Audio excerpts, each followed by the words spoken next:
পলাতক স্বৈরাচার গত দেড় দশকে ধর্ম বর্ণ নির্বিশেষে সকল শ্রেণী পেশার মানুষ তথা ছাত্র, শিক্ষক, কৃষক, শ্রমিক, দিনমজুর, নারী, শিশু, আবাল বৃদ্ধ বনিতা প্রত্যেকের গণতান্ত্রিক রাজনৈতিক অধিকার কেড়ে নিয়ে দেশ এবং জনগণের স্বার্থের বিরুদ্ধে অবস্থান নিয়েছিল।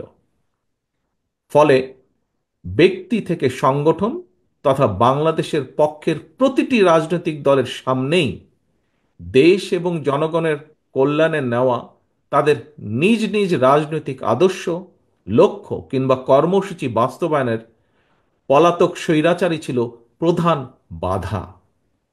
এ কারণেই 52-এর ভাষা আন্দোলন, 71-এর মুক্তিযুদ্ধ কিংবা 90-এর স্বৈরাচার বিরোধী আন্দোলনের মতোই 2024 সালের জুলাই আগস্টে ছাত্র জনতার নেতৃত্বে গড়ে ওঠা ফ্যাসিস্ট মাফিয়ার পতন আন্দোলনে দল মত নির্বিশেষে সবাই ঝাঁপিয়ে পড়েছিল।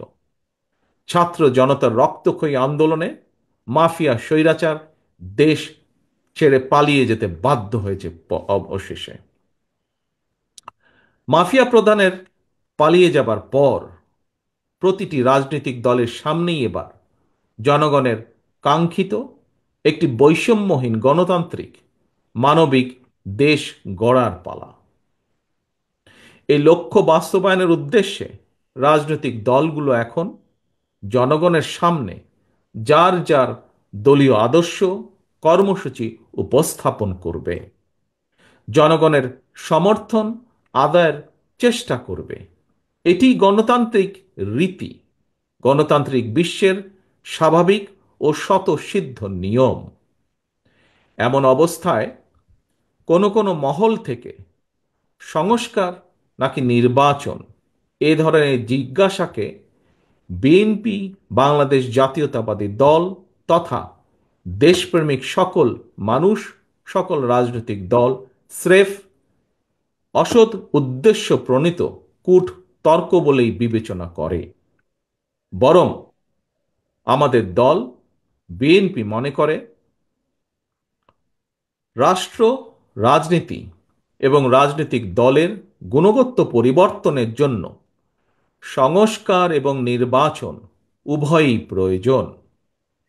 বিদ্যমান ব্যবস্থাকে সময়োপযোগী করতে সংস্কার একটি অনিবার্য ধারাবাহিক প্রক্রিয়া।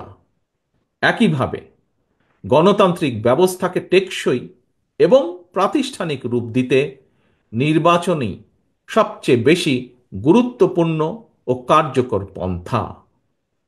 নির্বাচনের মাধ্যমেই জনগণ ভোটের অধিকার প্রয়োগের যে সুযোগটি পায়, যেটি রাষ্ট্র জনগণের রাজনৈতিক ক্ষমতা নিশ্চিত করে।